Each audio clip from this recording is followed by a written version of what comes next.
હવામાન નિષ્ણાંત અંબાલાલ પટેલ દ્વારા રાજ્યમાં ભારે વરસાદની આગાહી કરવામાં આવી છે। તેમના જણાવ્યા મુજબ રાજ્યમાં ગાજવીજ સાથે ભારે વરસાદનું અનુમાન છે। અનેક વિસ્તારોમાં જળબંબાકારની આગાહી અંબાલાલ પટેલ દ્વારા કરવામાં આવી છે। ઓગસ્ટ મહિનો ગુજરાત માટે વરસાદથી ભરપૂર રહેશે। જુલાઈથી જ શ્રાવણ મહિનો શરૂ થાય છે, ત્યારે શ્રાવણ મહિનામાં ભરપૂર વરસાદ પડશે। ખાસ કરીને તારીખ 6 થી 10 ઓગસ્ટ દરમિયાન રાજ્યમાં ભારે વરસાદની સંભાવના અંબાલાલ પટેલ દ્વારા કરવામાં આવેલી છે। મિત્રો, ઓગસ્ટ મહિનામાં ભારે વરસાદ વરસશે। ઓગસ્ટ મહિનામાં ભારે વરસાદને લઈ અંબાલાલ પટેલની આગાહી સામે આવી છે। એક પછી એક વરસાદી સિસ્ટમ સક્રિય થશે। આ કારણે સમગ્ર મહિના દરમિયાન સારો એવો વરસાદ પડવાની શક્યતા વ્યક્ત કરવામાં આવેલી છે। અંબાલાલ પટેલે ખાસ કરીને 6 થી 10 ઓગસ્ટના સમયગાળા દરમિયાન ગુજરાતમાં ભારે વરસાદની સંભાવના વ્યક્ત કરી છે, જે રાજ્યના ખેડૂતો માટે સારા સમાચાર લઈને આવશે। હવામાન નિષ્ણાંત અંબાલાલ પટેલની લેટેસ્ટ આગાહી મુજબ પવનની સ્થિતિ સારી છે અને કેટલીક સિસ્ટમ બની રહી છે। આ કારણે 29 જુલાઈ સુધીમાં રાજ્યના કેટલાક ભાગોમાં ભારેથી અતિભારે વરસાદ થવાની શક્યતાઓ છે। પૂર્વ મધ્યપ્રદેશમાં ભારેથી અતિભારે વરસાદ થવાની શક્યતાઓ છે। 12 ઇંચ સુધીનો વરસાદ વરસી શકે છે। પંચમહાલના ભાગોમાં પણ ભારેથી અતિભારે વરસાદ થવાની શક્યતા રહે છે।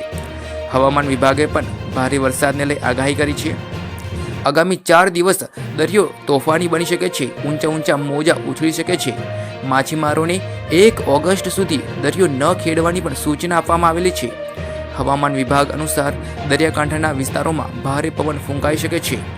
29મી જુલાઈ મંગળવારે સુરત, નવસારી, નર્મદા, દાહોદ, પંચમહાલ, આણંદ, વડોદરા, છોટાઉદેપુર, તાપી, ભરૂચ, ડાંગ જિલ્લામાં ભારે વરસાદની સંભાવના છે।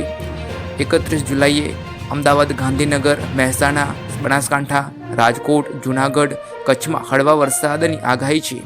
તારીખ 30 અને 31 જુલાઈના રોજ જામનગર, અમરેલી, કચ્છ, રાજકોટ સહિત સમગ્ર સૌરાષ્ટ્રમાં થોડા વરસાદની સંભાવના છે, જ્યારે 1 અને 2 ઓગસ્ટના રોજ જામનગર, અમરેલી, કચ્છ, મોરબી, રાજકોટ, ભાવનગર સહિત કેટલાક સ્થળોએ હળવો વરસાદ પડી શકે છે, જ્યારે અમદાવાદ, ગાંધીનગર, મધ્ય ગુજરાત, સુરત, નવસારી, આણંદ, વડોદરાના અનેક સ્થળોએ હળવા વરસાદની સંભાવના છે।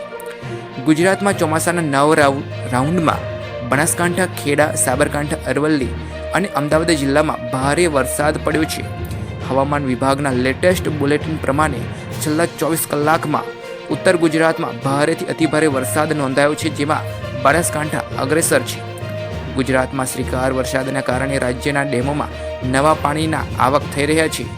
એક સરકારી આંકડા પ્રમાણે ગુજરાતના કુલ 207 નાના મોટા ડેમોમાંથી 30 ડેમ તો છલકાઈ ગયા છે। તેમાં મધ્ય ગુજરાતના 3, સાઉથ ગુજરાતના 5 અને કચ્છના 5 ડેમો છલકાયા છે। સૌરાષ્ટ્રમાં સૌથી વધુ 141 ડેમ છે, જેમાંથી 17 છલકાઈ ગયા છે। ગુજરાતનો સૌથી મોટો સરદાર સરોવર ડેમ પણ અત્યાર સુધીમાં 65% ભરાઈ ચૂક્યો છે। ગુજરાતમાં હવામાન વિભાગ દ્વારા આગામી 3 દિવસ સુધી ભારે વરસાદની આગાહી કરવામાં આવેલી છે। મિત્રો, ગાજવીજ સાથે વરસાદ થવાની સંભાવના કરવામાં આવેલી છે। રાજ્યમાં હાલ 3 દિવસ વરસાદી સિસ્ટમ સક્રિય છે, જેને લઈ માછીમારોને 4 દિવસ સુધી દરિયો ન ખેડવાની સૂચના આપવામાં આવેલી છે। મિત્રો, અંબાલાલ પટેલ દ્વારા ઓગસ્ટ મહિનાને લઈ ભારે વરસાદની આગાહી કરવામાં આવેલી છે। એક પછી એક વરસાદી સિસ્ટમ સક્રિય થશે। આ કારણે સમગ્ર મહિના દરમિયાન સારો એવો વરસાદ પડવાની સંભાવના અંબાલાલ પટેલે વ્યક્ત કરી છે। અંબાલાલ પટેલ દ્વારા ખાસ કરીને તારીખ 6 થી 10 ઓગસ્ટના સમયગાળા દરમિયાન ગુજરાતમાં ભારે વરસાદની સંભાવના વ્યક્ત કરેલી છે।